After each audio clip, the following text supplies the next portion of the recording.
Hello दोस्तों, welcome back to cute mock. मैं हूं प्रियांशु सिंह, आपका political science and history educator. And आज के इस वीडियो में हम स्टार्ट करेंगे politics in India since independence book का सेकंड चैप्टर। इस चैप्टर का नाम है era of one party dominance. And इस चैप्टर में हम ये सारे टॉपिक्स कवर करने वाले हैं जो आपको आपके स्क्रीन पर दिख रहे हैं। लेट्स टेक अ ब्रीफ की बेसिकली इन टॉपिक्स में हम पढ़ने क्या वाले हैं। सो जो लेक्चर 1 है उसके अंदर हम डिस्कस करेंगे the first general election of India. So इसके अंदर हम जानेंगे कि जो इंडिया का फर्स्ट जनरल इलेक्शन है वो कब कंडक्ट कराया जाता है, कौन सी बॉडी थी which was responsible for conducting the first general election of India, उन्हें कौन से चैलेंजेस फेस करने पड़ते हैं। आफ्टर ऑल इतनी बड़ी कंट्री के अंदर पहली बार इलेक्शंस होने वाला है तो ये कोई इजी टास्क तो होने नहीं वाला है। सो वो उन चैलेंजेस के बारे में हम डिटेल में डिस्कस करेंगे एंड हम पढ़ेंगे कि वो कौन सी पार्टी थी जो फर्स्ट जनरल इलेक्शन के अंदर अपनी मेजॉरिटी प्रूव कर पाती है लोकसभा में और फाइनली वो इंडिया में अपनी गवर्नमेंट बनाती है। Alright, so we know that कि कांग्रेस एक ऐसी पार्टी थी जो इंडिपेंडेंस के टाइम पे बहुत अच्छे से एस्टैब्लिश थी। वही वो पार्टी बनती है जो लोकसभा के फर्स्ट जनरल इलेक्शन में अपनी मेजॉरिटी प्रूव कर पाती है। सो हम पढ़ेंगे कांग्रेस के बारे में एंड जो फर्स्ट 3 जनरल इलेक्शंस थे उसमें कांग्रेस की कैसी परफॉर्मेंस थी, कि वो कितने सीट्स जीतती है, किस बेसिस पर जीतती है, ये सारी चीजें डिस्कस करेंगे हम लेक्चर 2 के अंदर। जो लेक्चर 3 है हमारा उसके अंदर हम पढ़ेंगे कांग्रेस के नेचर, कांग्रेस के बारे में एंड बेसिकली ध्यान में रखेंगे the nature of its dominance, कि अगर कांग्रेस जीत रही है इलेक्शन में बैक टू बैक तो वो किस बेसिस पे जीत रही है, क्या नेचर है उसके डोमिनेंस का। ऐसा तो नहीं है कि कुछ फर्जी कर रही है कांग्रेस जिसकी वजह से वो first general election, second general election, third general election में जीती जा रही है। एंड नेक्स्ट हम पढ़ेंगे about Congress as an ideological coalition as well as a social coalition, कि at the time of independence and during the first few general elections Congress कैसे एक आइडियोलॉजिकल और सोशल कोलिशन के वे में दिखती है लोगों को एंड ये कैसे एक रीजन बनता है उसके विक्ट्री का। नेक्स्ट हम पढ़ेंगे लेक्चर 4 में some important political parties and leaders. So हमें पता है कि इंडिया के अंदर मल्टी पार्टी सिस्टम है एंड मल्टी पार्टी सिस्टम होने का मतलब ये है कि इंडिया के अंदर सिर्फ 1 या 2 पार्टी का रूल नहीं है। ऐसी बहुत सारी पार्टीज हैं जो इलेक्शंस कंटेस्ट करती हैं। अगर वो जीत जाती हैं तो हमें उन पार्टीज के बारे में, उनकी प्रेजेंस के बारे में पता चलता है, वरना तो ऐसी बहुत ज्यादा पार्टीज होंगी जो एवरी ईयर चाहे नेशनल लेवल पे या तो स्टेट लेवल पे या तो लोकल लेवल के इलेक्शन से पार्टिसिपेट करती हैं। सो जो इंपॉर्टेंट पॉलिटिकल पार्टीज और लीडर्स थे eight the time of independence, Congress के अलावा जैसे उस टाइम पर हमारी कम्युनिस्ट पार्टी एग्जिस्ट करती थी, सोशलिस्ट पार्टी थी, स्वतंत्र पार्टी थी, इन सभी पार्टीज के बारे में हम जानेंगे, इनके इंपॉर्टेंट लीडर्स के बारे में। सो ये लेक्चर आपका बहुत इंपॉर्टेंट होने वाला है क्योंकि इसके अंदर आपको भर भर के जो फैक्चुअल इंफॉर्मेशन है वो मिलने वाली है एंड आपको इंडियन पॉलिटिक्स के बारे में भी बहुत अच्छी इंफॉर्मेशन मिलने वाली है। सो आप हर एक लेक्चर्स को अच्छे से फॉलो करिएगा। नेक्स्ट है लेक्चर 5 जिसके अंदर हम पढ़ेंगे इमर्जेंस ऑफ ऑपोजिशन पार्टीज। सो हमने पढ़ा कि पहले तो हम पढ़ेंगे कि कौन कौन सी पॉलिटिकल पार्टीज थी लेक्चर 4 में, उसके बाद से ये कौन सी पार्टीज थी जो ऑपोजिशन पार्टीज के वे में शो होती है कांग्रेस को। सो चाहे वो कम्युनिस्ट पार्टी है या बाद में कोई अलायंस बनता है, कोई कोलिशन गवर्नमेंट बनती है, इन सारी चीजों के बारे में हम पढ़ेंगे लेक्चर 5 में। Lecture 6 will be very important क्योंकि इसके अंदर हम जो मिसलेनियस टॉपिक हैं वो कवर करेंगे। एनसीईआरटी के अंदर ऐसे बहुत ज्यादा बॉक्सेस है जिसके अंदर बहुत ही इंपॉर्टेंट, बहुत ही अच्छी इंफॉर्मेशन मेंशन्ड है एंड उसको कई लोग मिस कर देते हैं। सो कोई उसको मिस ना करे इसलिए लेक्चर नंबर 6 मैंने क्रिएट करा है। इसके अंदर जो अलग अलग बॉक्सेस एंड एडिशनल इंफॉर्मेशन है हम वो डिस्कस करेंगे ताकि कोई भी टॉपिक अनटच ना रहे। एंड लास्टली जब ये सारा चैप्टर कवर हो जाएगा so we will discuss the important questions from the perspective of the exam. And ये जो क्वेश्चंस आई विल ट्राई कि मैं इसके अंदर सब्जेक्टिव एंड ऑब्जेक्टिव दोनों क्वेश्चंस रखूं ताकि सीयूईटी प्लस बोर्ड्स दोनों की आपकी प्रिपरेशन हो सके। ऑलराइट, सो अब टाइम बिल्कुल भी वेस्ट नहीं करते हैं, स्टार्ट करते हैं मेन टॉपिक को ही। ऑलराइट, सो जो हमारा फर्स्ट चैप्टर था politics in India since independence, उसका जो पहला चैप्टर था that is challenges of nation building, उसके अंदर हमने ये पढ़ा कि at the time of independence of India, India ने 3 मेजर चैलेंजेस को फेस करा था। The first was to establish a country, मतलब to create a nation which was united yet accommodative of the diversity. Second was to establish democracy and third was to ensure the development of all the 3 sections of the society. तो जो पहला challenge था उसके बारे में तो हमने detail में फर्स्ट चैप्टर में पढ़ लिया। दिया था कि कैसे इंडिया के जो डाइवर्सिटी है वो रिफ्लेक्ट होती है उसके स्टेट्स के अंदर, एंड कैसे इंडिया अभी भी एक यूनियन के रूप में, एक अखंड भारत के रूप में हमें दिखाई देता है। ये नहीं है कि जब ब्रिटिशर्स ने ये ऑप्शन दे दिया था प्रिंसली स्टेट्स, क्योंकि वो इंडिया से सिसीड कर सकते हैं, तो प्रिंसली स्टेट्स को हमने इंडिया से आसानी से बाहर जाने दिया। तो ये चीज़ हमने फर्स्ट चैप्टर में पढ़ लिया है कि कैसे इंडिया ने एक यूनाइटेड नेशन, एक बेसिकली एक ऐसा नेशन है which was united and also accommodative of the diversity. जो नेक्स्ट टॉपिक था, दैट इज नेक्स्ट चैलेंज जो था, that was to establish democracy, and उसी टॉपिक को हम अब इस चैप्टर में अच्छे से डिस्कस करेंगे। So let us start with this chapter. तो वी नो दैट कि 1940s एंड 1950s के अराउंड ऐसी बहुत ज्यादा एशियन एंड अफ्रीकन कंट्रीज थी जिन्हें इंडिपेंडेंस मिल रही थी। इंडिपेंडेंस मिलने का रीजन क्या था कि सेकेंड वर्ल्ड वॉर के दौरान जो यूरोपियन कंट्रीज है वो वॉर में इन्वॉल्व थी, एंड मेनली यही हमारी कॉलोनियल कंट्रीज भी होती थी, कॉलोनियल पावर्स होती थी। So after the second world war ये कई सारी कंट्रीज इस सिचुएशन में ही नहीं थी कि अपने कॉलोनीज को एडमिनिस्टर कर सके अच्छे से। So at that time period many Asian and African countries got independence from their European colonial powers। तो जब इन्हें आज़ादी मिलती है, ये अपने यहाँ कोई ना कोई गवर्नमेंट इंट्रोड्यूस करेंगे। सो दीज कंट्रीज, कुछ कंट्रीज बोलती है कि हम अपने यहाँ डेमोक्रेटिक गवर्नमेंट लेकर आएंगे, लेकिन इन प्रैक्टिस 1-2-4 साल में हमें देखने को मिलता है कि जो वहाँ के लीडर्स थे वो डेमोक्रेटिक प्रैक्टिसेस को फॉलो नहीं कर रहे हैं एंड पावर को सेंट्रलाइज करते जा रहे हैं अपने पास। तो उन कंट्रीज में हमें डेमोक्रेसी के बजाय सिंगल पार्टी रूल या डिक्टेटरशिप इस फॉर्म ऑफ ऐसी गवर्नमेंट देखने को मिलती है। और कुछ कंट्रीज का कहना ये था कि नहीं, we are not ready to introduce democracy in our own country. क्यों? क्योंकि अभी बड़ी मुश्किल से हमें आजादी मिली है, and introducing democracy in the country will be like inviting more conflicts and differences, कि अभी हम शांति से रहना चाहते हैं, डेमोक्रेसी के अंदर डिबेट्स, डिस्कशंस, ये सारी चीजें जो होंगी तो हम अच्छे से अपने आप को मैनेज नहीं कर पाएंगे। So we are not ready for introducing democracy in our country, in our own country, जो कि भाई एक दिक्कत लाएगी हमारे कंट्रीज में। बट ऐसा नहीं था इंडिया के केस में। जो इंडिया के लीडर्स थे उन्होंने हमेशा से ही डेमोक्रेसी के अंदर अपना पूरा फेथ रखा था। Even during the movement for independence, जो फ्रीडम फाइट का पूरा एक मूवमेंट था, फ्रीडम के लिए एक मूवमेंट था, उसमें भी उन्होंने बार बार एसर्ट करा था that they wanted a democratic form of government for the country, and उन्होंने अपने बात को अच्छे से अपने बात पे अटल रहे। Even after the independence of our country वो इंडिया में डेमोक्रेटिक गवर्नमेंट ही लेकर आते हैं। रीजन सिंपल है, वो डेमोक्रेसी को एक प्रॉब्लम नहीं समझते थे, rather they saw it as the solution of every problem. Alright, so हमारे लीडर्स का कहना था कि किसी भी कंट्री के अंदर बहुत ज़्यादा अलग अलग तरह के ग्रुप्स होते हैं, इन सभी ग्रुप्स के अपने अपने डिज़ायर्स एंड एस्पिरेशंस होते हैं जो कि एक दूसरे से कन्फ्लिक्टिंग होते हैं नेचर में, एंड इन सभी चीज़ों को अच्छे से एकोमोडेट करने के एक लौता आंसर क्या है? Democratic form of government. उनका ये कहना था लीडर्स का कि competition and power to most visible things है डेमोक्रेसी में, कि हर एक पार्टी, हर एक इंडिविजुअल यही चाहती हैं कि वो फेयर कंपटीशन के थ्रू पावर में आ सके एंड अपने पॉलिसीज को इम्प्लीमेंट कर सके। लेकिन हमारे लीडर्स का ये भी कहना था कि ये जितनी भी पॉलिटिकल एक्टिविटीज है उसका मेन पर्पस अपने इंटरेस्ट को प्रमोट करना नहीं होना चाहिए था, but it should be to promote the interest of the public. So इन सभी चीज़ों को दिमाग में रखकर जो हमारे लीडर्स थे वो इंडिया में डेमोक्रेसी को इंट्रोड्यूस करते हैं। So now let us discuss the background of the first general election. So हमें पता है कि जो कॉन्स्टिट्यूशन ऑफ इंडिया है that was signed on 26 November 1949। Basically इसको इंडिया के कॉन्स्टिट्यूशन को बनाने में ऑलमोस्ट 3 साल लगे थे। बेसिकली 3 साल से 13 दिन कम। So it means 2 years 11 months and 18 days में हमारा कॉन्स्टिट्यूशन तैयार हुआ था। 26 नवंबर 1949 को it was ready and sign, but it came into effect on 26 January 1950।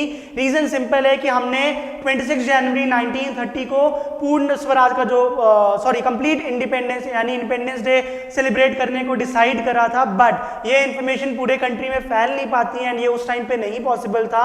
सो इस डेट को इंपॉर्टेंस देते हुए 26 जनवरी 1950 को हमारा हमारे कॉन्स्टिट्यूशन को इफेक्ट में लाया गया। ऑलराइट, सो 1947 से 1950 तक या तो बेसिकली फर्स्ट जनरल इलेक्शन तक इंडिया में कोई ना कोई गवर्नमेंट तो रूल कर ही रही होगी।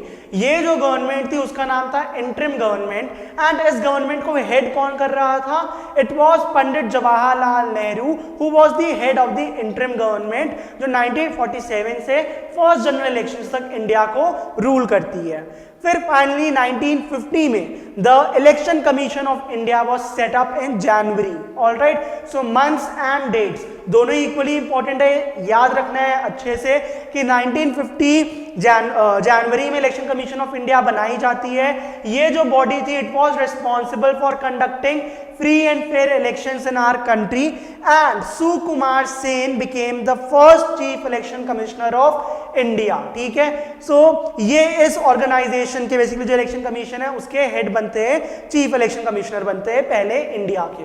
अब आपका काम ये भी है कि आप मुझे कमेंट सेक्शन में कमेंट करके बताएंगे कि प्रेजेंटली 2023 में इंडिया का chief election commissioner of India, chief election commissioner कौन है। Alright, so now let us discuss about the challenges which were faced by the Election Commission of India during the first general elections। तो सबसे पहला challenge था the drying of the boundaries of the electoral constituency. अगर electoral constituency की बात करें तो constituency क्या है? एक ज्योग्राफिकल एरिया जिसे स्पेसिफिकली बनाया जाता है for the purpose of contesting elections. ठीक है, so at the time of the first general election India में टोटल ऐसे 489 कॉन्स्टिट्यूएंसीज बनाए गए थे। आपका काम ये है कि आप कमेंट सेक्शन में हमें ये बताएंगे प्रेजेंटली इंडिया में कितनी कॉन्स्टिट्यूएंसीज है जहां पे लोकसभा के इलेक्शंस कंडक्ट कराए जाते हैं after every 5 years। Alright, next challenge was the preparation of the electoral rolls। So electoral rolls refers to the list of all the eligible voters in a constituency। वो सारे लोग जो एक constituency के अंदर राइट टू वोट एक्सरसाइज कर सकते हैं वो इलेक्टोरल रोल्स में उनका ही नाम आएगा। थर्ड प्रॉब्लम इसी चीज से रिलेटेड है कि होता क्या है, फर्स्ट जनरल इलेक्शन में ऑलमोस्ट 40 लाख वुमेन का नेम राइट नहीं रजिस्टर करा गया था, उनका नाम वाइफ ऑफ या डॉटर ऑफ करके रजिस्टर लिखा गया था। ये चीज इलेक्शन कमीशन ऑफ इंडिया ने रिजेक्ट कर दी थी एंड दोबारा इलेक्टोरल रोल्स प्रिपेयर करने गए पड़े थे, जिस वजह से भी ये इलेक्शन थोड़ा सा डिले हो जाता है। Next, very few literate eligible voters. So अगर इस पॉइंट को हम डिटेल में डिस्कस करें, so at the time of the first general election जो हमारी टोटल पॉपुलेशन थी which was eligible to contest use their right to vote was 17 crore eligible voters। all right, and इस 17 crore में से जो eligible या तो फिर जो educated population थी या तो literate population थी that was only 15% population। ठीक है, इसमें से 15% and इन्होंने अपने 3200 MLAs and somewhere 489 Lok Sabha members जो हैं उन्हें इलेक्ट करना था। ठीक है, सो यहाँ पे ये बहुत ज़्यादा इंटरेस्टिंग होने वाला था कि ये जो एक इतनी बड़ी अनएजुकेटेड पॉपुलेशन है वो कैसे अपने राइट टू वोट को यूज करने वाली है during the first general election of India. So first general election conduct कराने के लिए इलेक्शन कमीशन ऑफ इंडिया ने अपना टाइम लिया एंड ऑलमोस्ट 3 लाख पीपल को ट्रेन करा for the purpose of conducting the first general election of our country. ठीक है, और बाकी फीचर्स की अगर हम बात करें तो ये जो इलेक्शंस थे बहुत ज़्यादा यूनिक होने वाले थे because of the size of the country. इतनी बड़ी कंट्री के अंदर जहाँ पे डेमोक्रेसी इंट्रोड्यूस करी गई है, जहाँ पे ऑलरेडी इतनी ज़्यादा पॉपुलेशन इलिटरेट है, वहाँ पे किस तरह से इलेक्शंस होने वाला है ये इंटरेस्टिंग होने वाला था। India is the 7th largest country of the world और वो भी यहाँ पे डेमोक्रेसी इंट्रोड्यूस करी जा रही थी। नेक्स्ट, जो फर्स्ट जनरल इलेक्शन था it was also the test of democracy in poor and illiterate countries. अभी तक जो डेमोक्रेसी थी वो सिर्फ नॉर्थ अमेरिका या तो फिर यूरोपियन कंट्रीज में एग्जिस्ट करती थी एंड वी नो कि ये सारी रीजन जो है वो प्रॉस्परस कंट्रीज का रीजन है, ये डेवलप्ड कंट्रीज है, तो डेमोक्रेसी अभी तक ऐसी कंट्रीज में ही एग्जिस्ट करती थी, किसी गरीब कंट्री में तो जो रिसेंटली जिसने इंडिपेंडेंस हासिल करा ऐसी कंट्रीज में नहीं देखी जा रही थी। सो नेक्स्ट एक बहुत इंपॉर्टेंट चीज था इस इलेक्शंस को लेकर जो बहुत यूनिक भी था एंड इंपॉर्टेंट था, that was the right to vote और the universal adult franchise which was granted in India कि बेसिकली इंडिया में every person who was above 21 years of age उनको राइट टू वोट का exercise दे दिया गया था, रिगार्डलेस ऑफ देयर जेंडर और देयर सेक्स, कि वो मेल है या फीमेल है ये फर्क नहीं पड़ता है। सो इट मींस वुमेन को भी वोटिंग राइट दी गई थी and it was very important. क्यों? क्योंकि अभी तक जो डेवलप्ड कंट्रीज हैं उन्होंने भी right after their independence women को वोटिंग राइट्स नहीं दी थी। अगर हम ब्रिटेन की बात करें तो उन्होंने 1918 में दी थी, यूएसए में 1990 1920 के अराउंड बेसिकली वुमेन को वोटिंग राइट मिलती है, फ्रांस में तो समवेयर अराउंड 1944। सो ये कंट्रीज जो ऑलरेडी इतने पहले से इन्होंने अपनी इंडिपेंडेंस हासिल करी, इतना डेवलप्ड कंट्रीज थी, इन्होंने भी मुश्किल से 20-30 साल पहले बल्कि 3-4 साल पहले फ्रांस ने ही वुमेन को वोटिंग राइट दिया था as compared to India. Alright, so next बात करते हैं कि ये जो इलेक्शंस थे इन्हें ऑलमोस्ट 2 बारी पोस्टपोन करा गया था फ्रॉम अक्टूबर 1951 टू फरवरी 1952, क्योंकि ज्यादातर कंट्री अपनी जो वोट है वो 1952 में एक्सरसाइज करती है। ठीक है, तो इस वजह से इस इलेक्शंस को 1952 इलेक्शन भी कहा जाता है। Alright, so why are these elections referred to as 1952 elections? It was because कि इलेक्शंस को पोस्टपोन करा गया था and most of the country ने 1952 जनवरी में अपना इलेक्शन अपने वोट को कास्ट किया था, वहां पे वोटिंग करी थी, इस वजह से इसको 1952 इलेक्शंस भी कहते हैं। It took overall almost 6 month for campaigning, polling या काउंटिंग ऑफ वोट्स। एक बहुत ही कॉम्पिटिटिव इलेक्शन था यहाँ पे।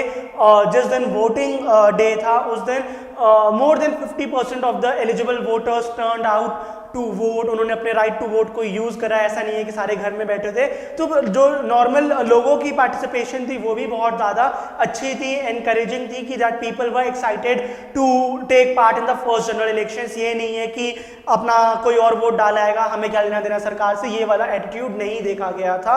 एंड इस इलेक्शन का जब नतीजा आता है तो ये देखा जाता है कि कांग्रेस पार्टी है, इंडिया की ओल्डेस्ट पॉलिटिकल पार्टी जो कि 1885 में बनी थी, दैट बिकेम दी पार्टी जिसको सबसे ज्यादा वोट्स मिलता है, 364 out of 489 seats. Alright, 364 out of 489 seats जो है वो हमारी कांग्रेस पार्टी को इस टाइम पर मिलती है। ठीक है, एंड ये जो रिजल्ट थे ये बाकी सारे पार्टीज भी खुशी खुशी एक्सेप्ट करती है। Congress became the ruling party and opposition party जो थी वो सीपीआई बनती है, जो कि उसको 16 वोट्स मिलते हैं, जो कि नेक्स्ट हाईएस्ट वोट्स थे जो कोई पार्टी सिक्योर करती है 1952 के इलेक्शंस में। ऑलराइट, अब जानते हैं various opinions on the first general elections of India. ठीक है, तो जो पहला जनरल इलेक्शन होता है इंडिया में उसको लेकर इंडियंस के या फॉरेनर्स के बहुत ज्यादा व्यूज थे। क्यों? क्योंकि एक तो डेमोक्रेसी इंट्रोड्यूस करी जा रही है, दूसरा यूनिवर्सल फ्रेंचाइज यहाँ पे दिया जा रहा है, तीसरा इलिटरेट पॉपुलेशन यहाँ पे वोट कास्ट करने वाले। सो ये बहुत ही ज्यादा फैसिनेटिंग चीज थी for the people of India as well as for people of the world. तो लेट्स सी क्या क्या ओपिनियन मेजरली हमें यहाँ पे देखने को मिलते हैं। एक इंडियन एडिटर जो इंडिया का यूनिवर्सल फ्रेंचाइज वाला डिसीजन था उसको लेकर कहता है that it is the biggest gamble in history. ठीक है, कि आपने अनपढ़ों को भी मेल फीमेल को इक्वली वोटिंग राइट दे दिया, so it is a big gamble in the history. Next, organiser जो एक मैगजीन है वो क्या कहती है कि Nehru would live to confess the failure of universal franchise, की जो इन्होंने सबको ही वोटिंग राइट दे दी है जो भी 21 ईयर्स ऑफ एज से अबव है। सो नेहरू इसके फेलियर को विटनेस करने वाले हैं, ये ऑर्गेनाइजर मैगजीन का कहना था। नेक्स्ट, जब तो टाइम्स ऑफ इंडिया है, जब इंडिया में इलेक्शंस हो जाते हैं, रिजल्ट आ जाता है, तो उन्होंने क्या बोला कि बेसिकली इंडिया का जो रिजल्ट आया है उसने उन सभी लोग की बोलती बंद कर दी है who was sceptic of the universal franchise introduced by Indian leaders. Alright, Hindustan Times जो न्यूज़पेपर है वो भी ये चीज बोलता है कि ये चीज माननी पड़ेगी बात कि जो largest experiment of democratic elections history में वर्ल्ड हिस्ट्री में था उसमें इंडियंस ने अपने आप को बहुत अच्छे से प्रूव करा है, उन्होंने एक वाइज एक रैशनल डिसीजन लिया है, so it must be uploaded. जो ऑब्जर्वर्स आउटसाइड इंडिया थे, जो बाकी कंट्री के लोग थे, उनका भी ये कहना था कि इंडियंस ने ये चीज तो प्रूव कर दी है कि डेमोक्रेसी सिर्फ और सिर्फ अमीर और ऐसी कंट्रीज में नहीं एग्जिस्ट कर सकती है जहां पे सभी लोग पढ़े लिखे हैं, वो इवन एक पुअर एंड इलिटरेट कंट्री में भी एग्जिस्ट कर सकती हैं। And democracy can be practice in all parts of the world. ये चीज इंडिया के जनरल इलेक्शंस ने प्रूव करा, जो फर्स्ट जनरल इलेक्शन था। ऑलराइट, सो आई बिलीव अभी तक आपको अच्छे से टॉपिक समझ में आ गया होगा। इसके अंदर से बहुत ज्यादा इंपॉर्टेंट क्वेश्चंस निकलते हैं, आप अच्छे से एक बार इसको रीड करिएगा। फिलहाल आपके लिए ये दो होमवर्क है। पहला क्वेश्चन है when was the election commission of India set up, and the next question is which attempt of India in the first general elections appeared very bold and risky.